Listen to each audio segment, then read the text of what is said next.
todos ustedes. Este día tenemos preparado un programa dedicado a otro poeta mexicano, un poeta mexicano que realmente, como dice Octavio Paz, su gloria fue discreta, su gloria fue secreta casi.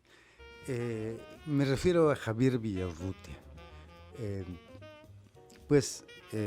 poeta de una poesía muy breve, por cierto, una poesía escasa, pero suficiente como para ser de los mejores poemas de la poesía mexicana del siglo XX. Javier Villaurrutia se apellidaba tenía el apellido Segundo González. Nació en la Ciudad de México el 27 de mayo de 1903. Sí, cierto. Y bueno, murió en 1950, digamos a los 47 años de edad. Además, escribió teatro. Aquí hay una anécdota muy importante que ya platicaré, de cómo finalmente él también, al lado de Rodolfo Usigli, trajeron a México un conocimiento fundamental que se expandiría con el tiempo. Y platicaremos un poco más a fondo de él. Vamos a comenzar con el primer poema que a mí me gusta. Cada poema de Javier Villaurrutia me gusta, digamos, como algunos que dijeron, unos 15 poemas escribió, pero bueno, ¿qué poemas? En la poesía me parece que Javier Villaurrutia fue un poco como Rulfo en su narrativa, 2 libros. Y Javier Villaurrutia tuvo una obra, digamos, pequeña en extensión, ¿no? Y este primer poema se llama Amor condus no ad una morte. Ahí lo titula, el amor conduce a la muerte. Y el poema dice: amar es una angustia, una pregunta, una suspensa y luminosa duda. Es un querer saber todo lo suyo y a la vez un temor de al fin saberlo. Amar es reconstruir cuando te alejas tus pasos, tu silencio, tus palabras y pretender seguir tu pensamiento cuando a mi lado al fin callas. Amar es una cólera secreta, una helada diabólica soberbia. Amar es no dormir cuando en mi lecho sueñas entre mis brazos que te ciñen, y odiar el sueño en que bajo tu frente, acaso en otros brazos, te abandonas. Amar es escuchar sobre tu pecho, hasta colmar la oreja codiciosa, el rumor de tu sangre y la marea de tu respiración acompasada. Amar es absorber tu joven savia y juntar nuestras bocas en un cauce hasta que de la brisa de tu aliento se impregnen para siempre mis entrañas. Amar es una envidia verde y muda, una sutil y lúcida avaricia. Amar es provocar el dulce instante en que tu piel busca mi piel despierta, saciar a un tiempo la avidez nocturna, morir otra vez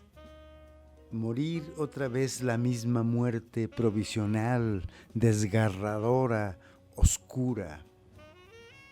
Amar es una sed, la de la llaga, que arde sin consumirse ni cerrarse, y el hambre de una boca atormentada que pide más y no se sacia. Amar es una insólita lujuria, una guía voraz, siempre despierta. Pero amar es también cerrar los ojos, dejar que el sueño invada nuestro cuerpo como un río de olvido y de tinieblas, y navegar sin rumbo a la deriva. porque amar es al fin una indolencia. Ahí está el poema. Y una muestra de la talla de Javier Villaurrutia, que tiene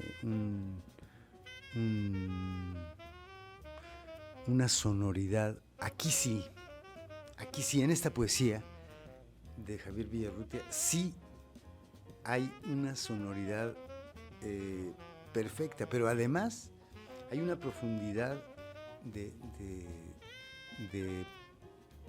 preguntarse.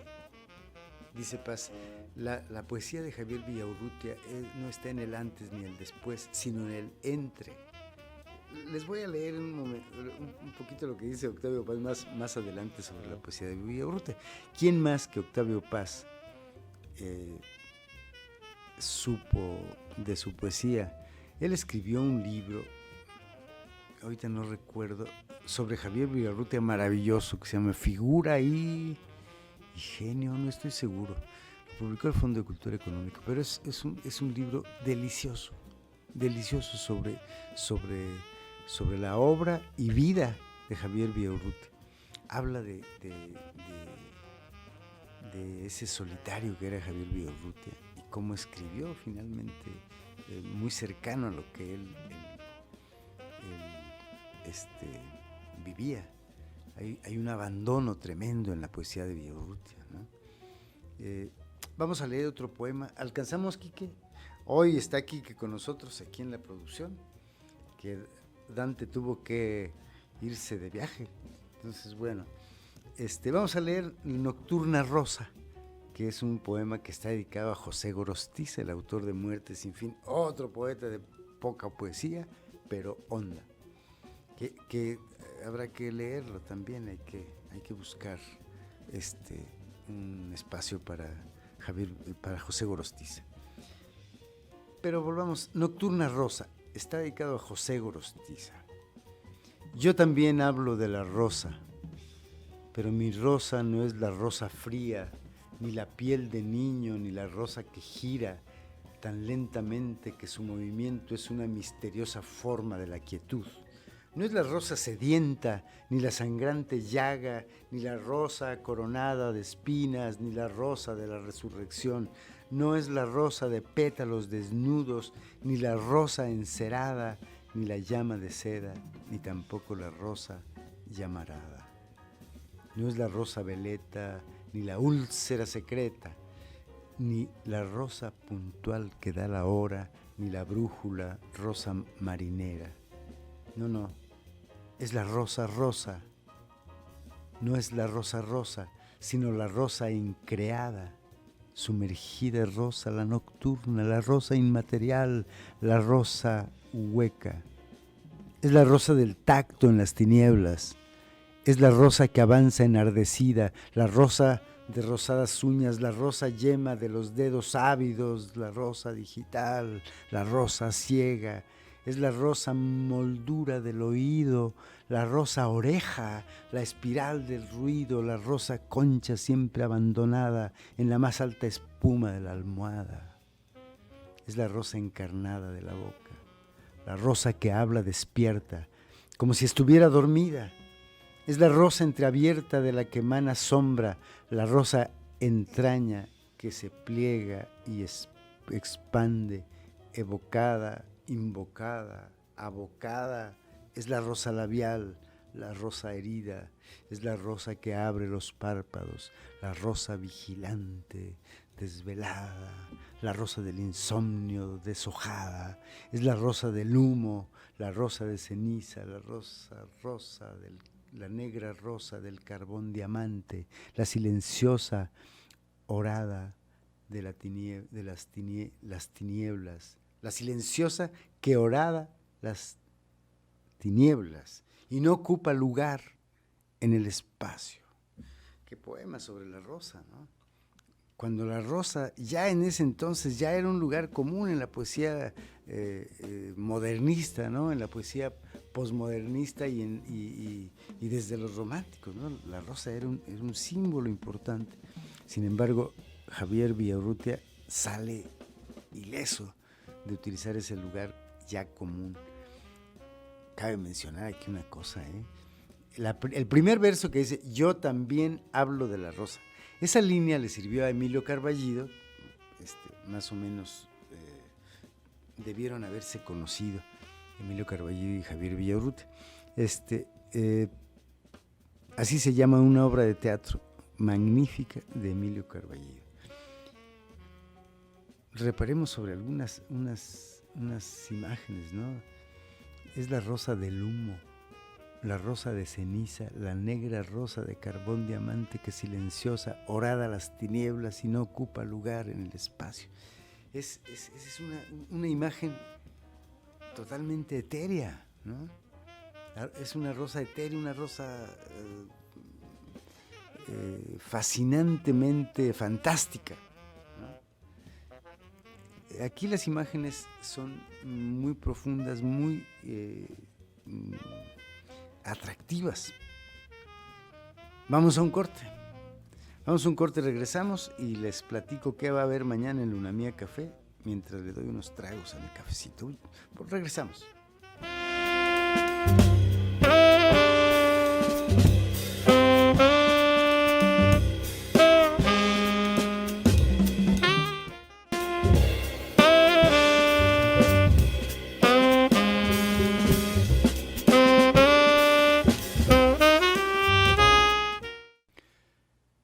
Vamos a leer un poema de Javier Villaurrutia antes de platicarles. Hoy solo traigo un libro para recomendar, pero bueno, un libro. Vamos a leer Nocturno Mar, que está dedicado a Salvador Novo. Hay que recordar que Javier Villaurrutia perteneció al grupo llamado Los Contemporáneos con Salvador Novo, Jaime Torres Bodet, Gilberto Owen, Jorge Cuesta, Elías Nandino, que en ningún lado donde estuve buscando lo nombran, ¿no? Y fue muy amigo de ellos, fue del grupo de ellos, el más joven. Vamos a leer Nocturno Mar.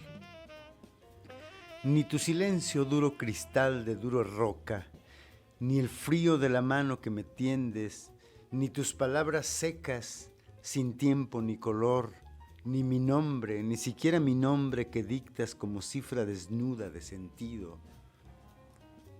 ni la herida profunda, ni la sangre que emana de sus labios, palpitante, ni la distancia cada vez más fría, sábana de nieve, de hospital, invierno, tendida entre los dos como la duda.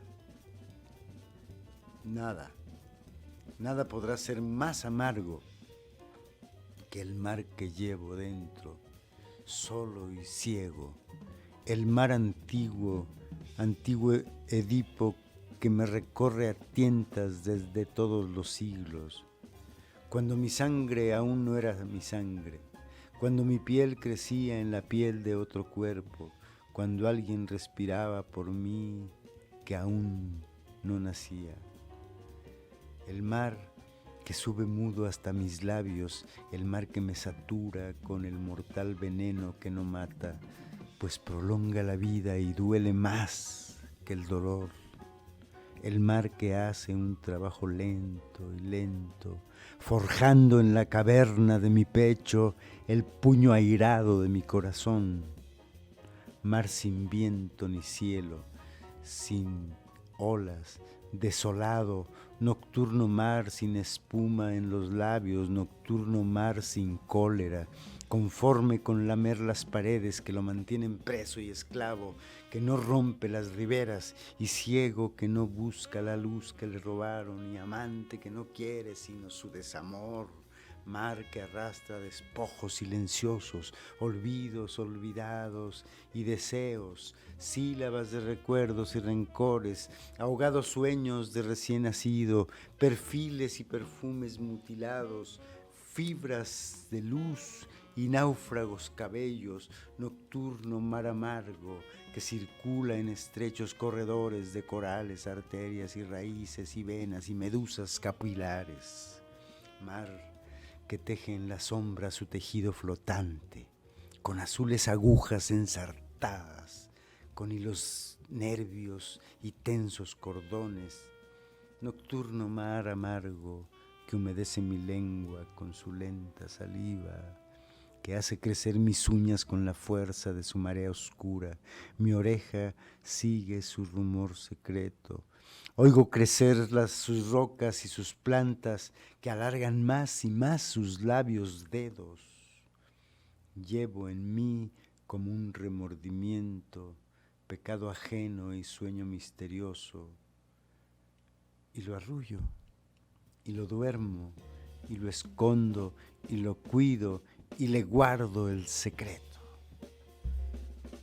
Uno de sus nocturnos, ¿no? Al final creo que vamos a leer un poema que es muy, muy famoso, Nocturno, en el que nada se oye, que es una maravilla. Decía yo que primero, antes de continuar hablando de nuestro poeta, quiero invitarlos mañana viernes a las 7:30 de la noche a nuestro programa Lecturas y Conversaciones.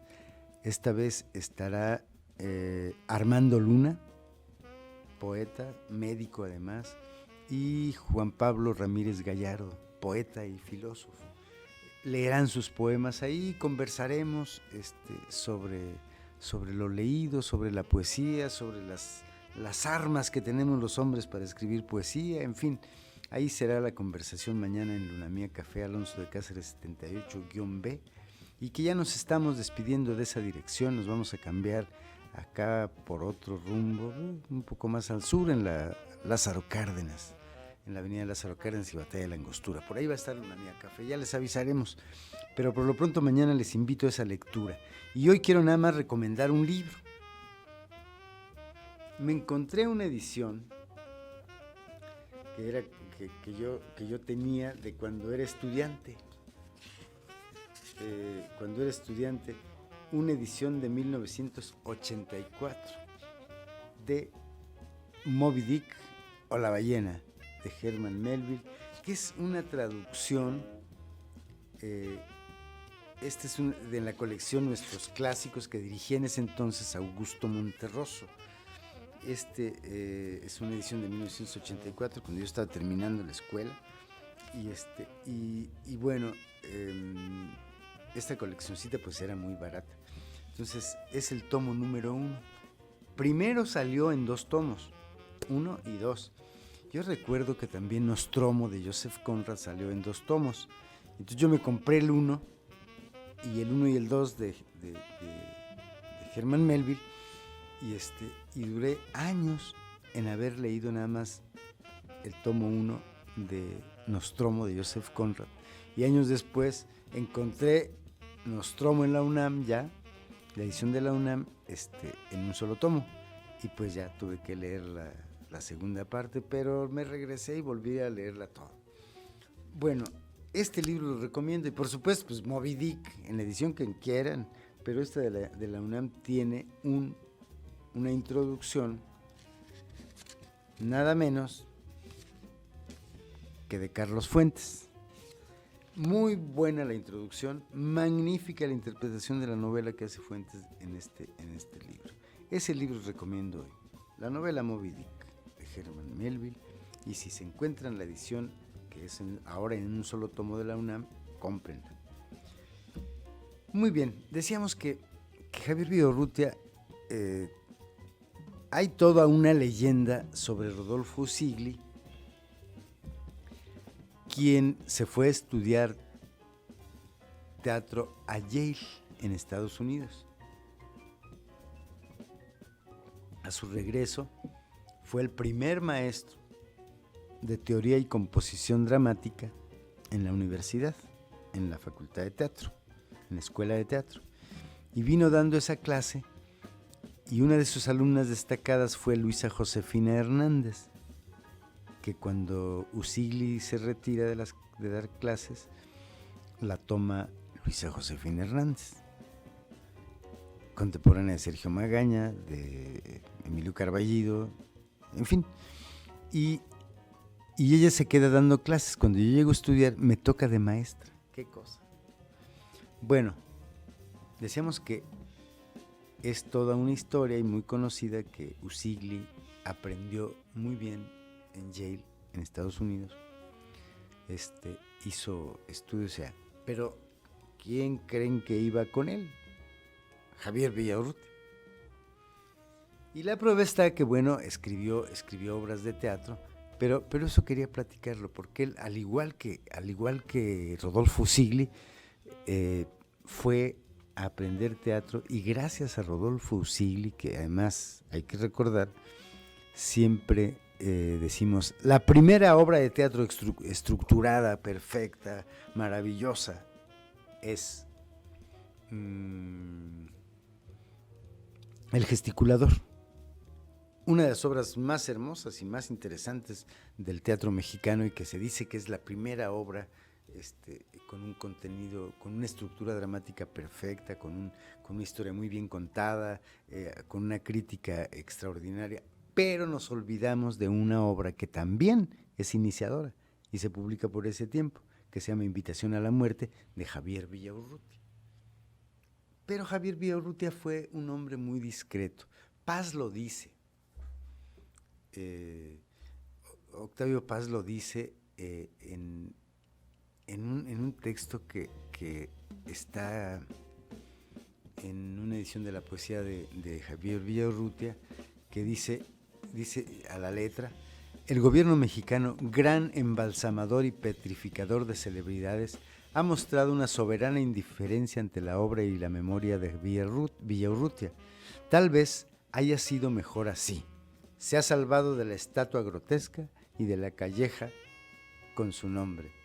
En México, las grandes avenidas y las plazas pertenecen por derecho propio, iba a decir, por derecho de pernada, a los expresidentes y a los poderosos. Las calles de nuestras ciudades, como si fuesen reses, han sido erradas con nombres no pocas veces infames. En fin, creo que lo que dice Octavio Paz es que de verdad no ha sido muy discreto. Era un hombre que además fue, si no mal recuerdo, él estuvo a cargo del departamento de teatro de Limba. Y si la memoria no me deja, porque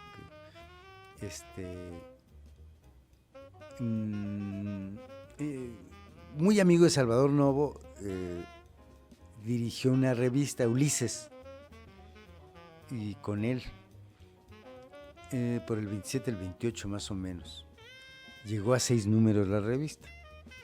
Luego colaboró en el Teatro Ulises y en revistas como Contemporáneos y Taller. Hay que recordar que la revista Taller fue muy importante en la poesía mexicana.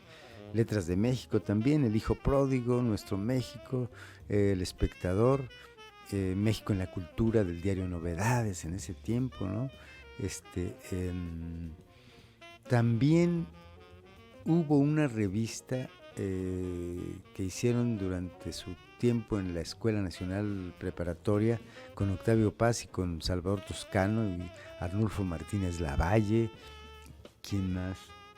Que se llamó Barandal. La revista se llamó Barandal con Rafael López Malo. Vamos a seguir hablando de dónde publicaba, qué hacía Javier Villaurrutia en su vida literaria. Regresamos.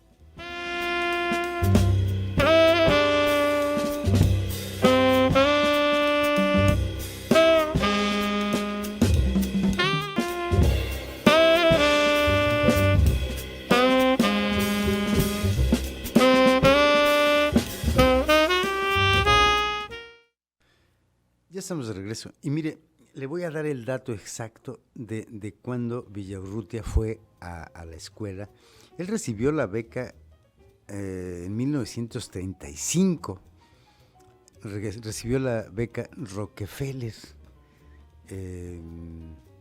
Y luego hizo estudios de teatro en el Departamento de Teatro de Bellas Artes. Y cuando fue becado fue a la Universidad de Yale de New Haven, Connecticut, en Estados Unidos, en compañía de Rodolfo Usigli.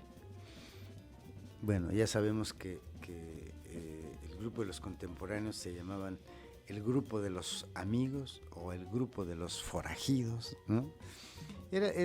Fue una generación muy importante para el futuro de la poesía mexicana, ¿no? Claro, hay que leer a Gilberto Owen. Hay que leer a Elías Nandino, un poeta maravilloso, ¿no? que yo recuerdo con mucho cariño. Jaime Torres Bodet, ¿no? También tablada quizá, ¿no? En fin, vamos a leer un poema que se llama Nocturno Miedo, de Javier Villaurrutia. Este es otro de sus nocturnos. Dice: todo en la noche vive una duda secreta, el silencio y el ruido, el tiempo y el lugar, inmóviles, dormidos o despiertos, sonámbulos, nada podemos contra la secreta ansiedad.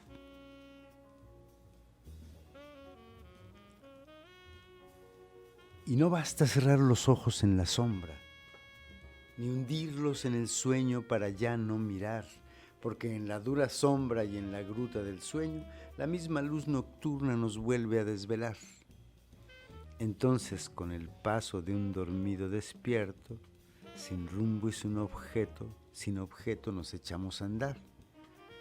La noche vierte sobre nosotros su misterio y algo nos dice que morir es despertar. ¿Y quién entre las sombras de una calle desierta en el muro, lívido espejo de soledad, no se ha visto pasar o venir a su encuentro y no ha sentido miedo, angustia, duda mortal? El miedo de no ser sino un cuerpo vacío que alguien, yo mismo o cualquier otro puede ocupar, y la angustia de verse fuera de sí, viviendo, y la duda de ser o no ser en realidad. Qué interesante. Ahí hay una, no por lo que dice el último verso, la duda de ser o no ser en realidad. A Villaurrutia lo impresionó las tragedias de Shakespeare. Fue lector de Shakespeare, obviamente.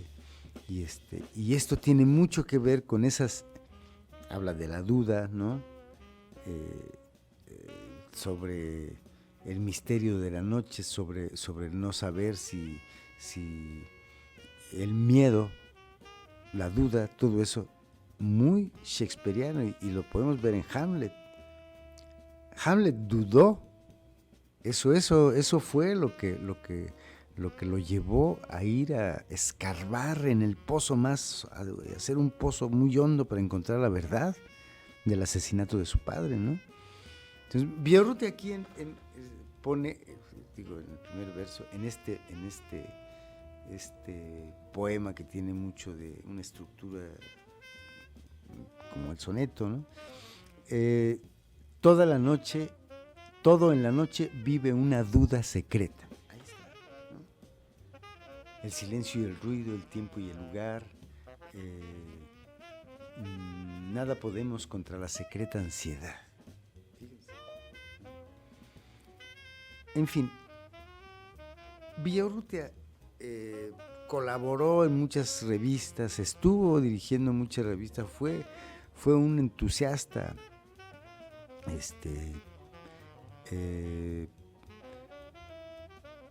colaborador, impulsor de revistas, ¿no?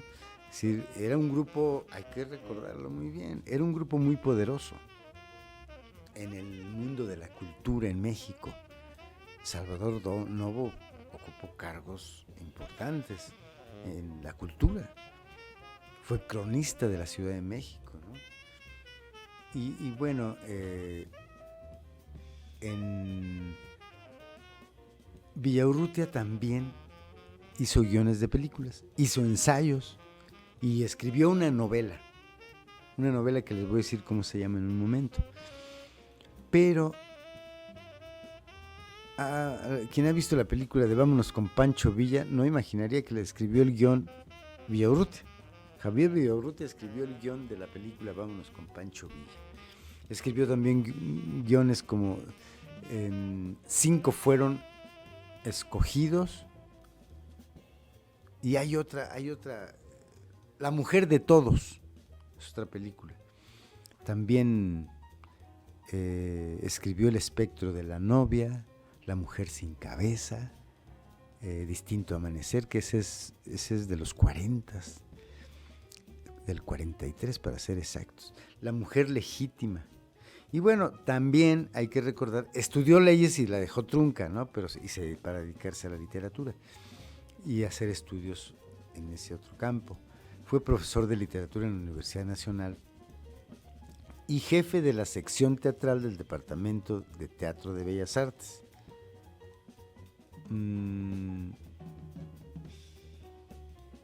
Obras de teatro, La tragedia de las equivocaciones, ¿no? ¿Qué otra obra de teatro? Hay una obra que a mí me parece muy importante. Por aquí la tengo anotada. Juego peligroso, La hiedra, La mulata de Córdoba. Esa es una muy buena obra. Y claro, La tragedia de las equivocaciones. Y La invitación a la muerte. Esa es una maravilla. La invitación a la muerte es una gran obra. Que es como adaptación moderna de Hamlet, ¿no? De Shakespeare, una especie de homenaje a Hamlet. Ahí presenta, es una obra muy psicológica que tiene mucho que ver con la psicología del mexicano. Voy a ver si encuentro el año en que fue escrita y publicada La invitación. Bueno, fue mucho después que El gesticulador. En 44 se publicó. Pero bueno, es un poco venida de ese conocimiento que Rodolfo Usigli y Javier Villaurrutia tuvieron en Estados Unidos aprendiendo. Fíjense que La mulata de Córdoba se hizo ópera. El libreto escrito ahí en colaboración con Agustín Lazo, que fue muy amigo, incluso le dedica un poema maravilloso a Agustín Lazo, y con la música de Juan Pablo Moncayo. Fue estrenada en 1948 en el Palacio de Bellas Artes, nada menos, ¿no? Donde posteriormente, digamos, la siguiente generación, Sergio Magaña, que estrenó Los signos del zodiaco en Bellas Artes. ¿Cómo las generaciones se iban repitiendo más o menos en el mismo modelo? Cosa que ahora ya no sucede. No sucede esa garantía de que la obra de una generación y la siguiente se conozca. Entonces, ahora hay una competencia que yo le llamo más comercial también, y que permite también y que permitió que se vaya diversificando la manera de expresar las artes en México, ¿no? Es decir, como los espacios independientes, como las compañías comunitarias. Acuérdense ustedes del laboratorio de teatro en Tabasco, teatro indígena, muy interesante, ¿no? Que yo recuerdo haber visto las bodas de la de García Lorca, las bodas de sangre. Magnífica la puesta en escena. Pero bueno, la novela de Villaurrutia, vamos a un corte. Bueno, se llama Dama de Corazones, la única novela que escribió Javier Villaurrutia. Vamos a un corte y regresamos ya para irnos al último bloque. Qué barbaridad, se ve el tiempo como agua. Regresamos.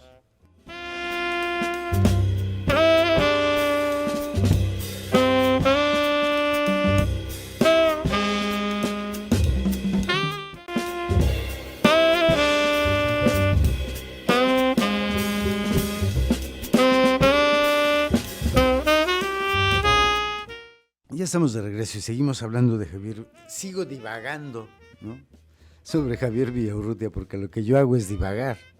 Alguien me dijo, oye, en tu programa debe ser más concreto, más tal, más esto. Me dio ahí algunas indicaciones, lo cual se lo agradecí mucho, pero lo que yo hago aquí es divagar. De pronto anoto los datos duros de qué año pasó esto, y a veces me acuerdo. Pero me gusta divagar sobre los escritores que he leído, sobre los poetas que he leído, sobre lo que he creído que aprendí. Porque uno cree que aprende y se la cree y dice, ya sé. Cuidado, eso no puede ser una trampa que uno mismo se ponga, ¿no?, para estar más conforme en la vida. Pero no es cierto, hay que dudar muchísimo y hay que equivocarse también. No, eso me han enseñado las artes, ¿no? Me han enseñado que escribimos en el abismo, hacemos las cosas en el abismo. Los artistas viven en el abismo, no saben qué van a hacer cuando se enfrentan a la hoja en blanco, al lienzo, al escenario. Es decir, todo eso que es maravilloso y no se le tiene miedo a nada, ¿no? Hay que decirlo todo, ¿no? Aunque a los demás se les abran heridas, ¿no? No importa, hay que decir la verdad lo vale todo. Y creo que una de las labores del artista justamente es eso, ¿no? Octavio Paz dice de Javier Villaurrutia, dice, escribió obras de teatro, ensayos, artículos, poemas. El tomo de sus obras publicadas en 66 por el Fondo de Cultura Económica tiene más de 1000 páginas. Sin embargo, para la mayoría de sus lectores, Villaurrutia es el autor de unos 15 o 20 poemas, ¿no? Dice aquí claramente, para la mayoría de sus lectores. Dice, se pregunta, ¿poco? A mí me parece mucho. Por esos poemas recordamos las obras teatrales y volvemos a leer los ensayos de crítica poética. Era un diestro observador de la poesía. Eso en sus ensayos se puede ver. Pero bueno, dice, queremos encontrar en ellos ya no el secreto de su poesía, sino el de la fascinación que ejerce sobre nosotros. Esos 15 poemas cuentan entre los mejores de la poesía de nuestra lengua, de su tiempo, es decir, entre 1920 y 1950. Hay otra cosa que dice Octavio Paz que a mí me parece importante señalarlo. Dice, el lugar que ocupa Villaurrutia en México y en Hispanoamérica corresponde a esta excelencia de sus poemas. Dice, hay que contestar con franqueza, no ocupan un lugar importante ni en México, ni en Latinoamérica, ni en habla española, en el habla española de la poesía, ¿no? No ocupa un lugar importante. Villaurrutia no tiene una reputación continental y su poesía es poco leída, sigue diciendo Paz. No es difícil entender la razón. Su poesía es una poesía solitaria y para solitarios que no buscan en la complicidad de las pasiones que hoy tiranizan a los espíritus, la política, el patriotismo, las ideologías. Ninguna iglesia, ningún partido y ningún estado tiene interés en propagar poemas cuyos asuntos, mejor dicho, obsesiones, son el sueño, la soledad, el insomnio, la esterilidad, la muerte, incluso el erotismo, el gran fetiche de nuestro siglo frígido y cruel. Aparece en sus poemas como una pasión secreta y cuyos atributos más visibles son la ira, la sequía, la impotencia, la aridez. Muy acertado lo que dice Octavio Paz, porque vuelvo a eso. Yo creo que Villaurrutia fue el maestro de Octavio Paz. Octavio Paz, muy joven, iba a la oficina donde trabajaba, no sé si en la Secretaría de Educación Pública o en Relaciones Exteriores, no estoy seguro dónde trabajaba Villaurrutia, pero Octavio Paz iba con frecuencia diaria, ¿no? A visitarlo y a platicar con él y a hablar de poesía y a escucharlo hablar de poesía a Villaurrutia, ¿no? Entonces por eso se ve en ese libro que escribió Octavio Paz sobre Villaurrutia, que ahorita no me puedo acordar cómo se llama el libro, pero se los debo. Es importante, muy, muy importante, ese libro de Octavio Paz para conocer a Villaurrutia. Además, es escrito de una manera, yo lo siento un poco paternal, porque se trata de la vida y la figura y la obra de Villaurrutia. Lo siento muy homenajeando al de manera como el hijo al padre, ¿no? Eso me gusta mucho. El alumno al maestro, como el respeto tremendo y el amor que se tiene a quienes nos enseñaron, ¿no? Eso lo veo en ese libro de Octavio Paz, que es fundamental. A mí me gustó mucho, mucho leerlo. Un libro de gratitud también, ¿no? Y bueno, creo que la labor de Villaurrutia como crítico literario fue, lo podemos leer en las revistas que fundó con Salvador Novo, ¿no? Una revista que se llamó Ulises y otra Contemporáneos. Luego la famosa revista Taller. Una cosa más, tradujo textos de Chekhov, de William Blake y de André Gide. Un escritor completo, con poca poesía, pero del tamaño de toda su obra, ¿no? Es decir, no sé yo qué elegiría, porque además no se trata de elegir. Me quedaría con el poeta, me gusta mucho su poesía a mí. Y bueno, para muestra de mi cariño a la poesía, les voy a leer uno de los poemas que tienen una maravilla de polisemia. Nocturno en que nada se oye. Dice, en medio de un silencio desierto como la calle antes del crimen, sin respirar siquiera para que nada turbe mi muerte, en esta soledad sin paredes, al tiempo que huyeron los ángulos, en la tumba del lecho dejo mi estatua sin sangre para salir en un momento más lento, en un interminable descenso sin brazos que tender, sin dedos para alcanzar la escala que cae de un piano invisible, sin más que una mirada y una voz que no recuerdan haber salido de ojos y labios.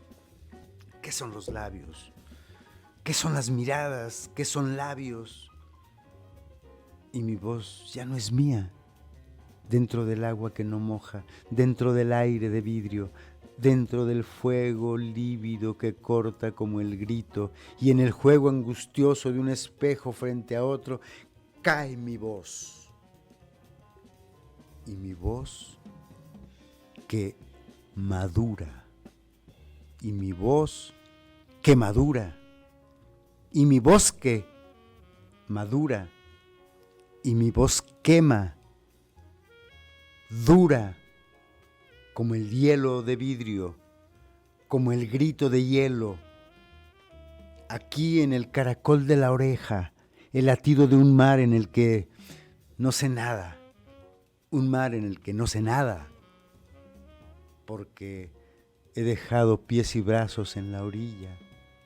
Siento caer fuera de mí la red de mis nervios, mas huye como todo el pez que se da cuenta, hasta siento en el pulso de mis sienes muda telegrafía a la que nadie responde, porque el sueño y la muerte nada tienen ya que decirse. Uf, qué poema. Ese poema me gusta mucho. Hoy en esa polisemia vamos a despedirnos. Ya ni modo.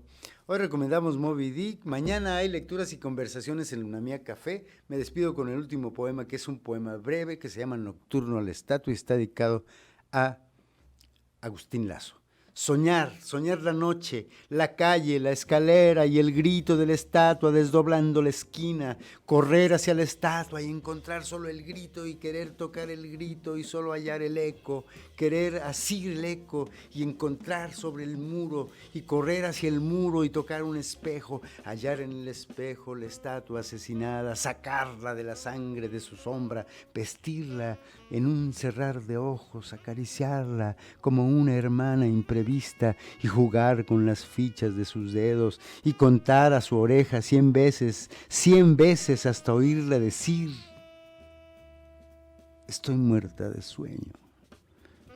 Recuerden, amigos, si encontramos una estatua que está muerta de sueño, dejémosla dormir para que se quede quieta y nos deje ver el amanecer en calma. Yo soy Neftali Coria. Hasta la próxima.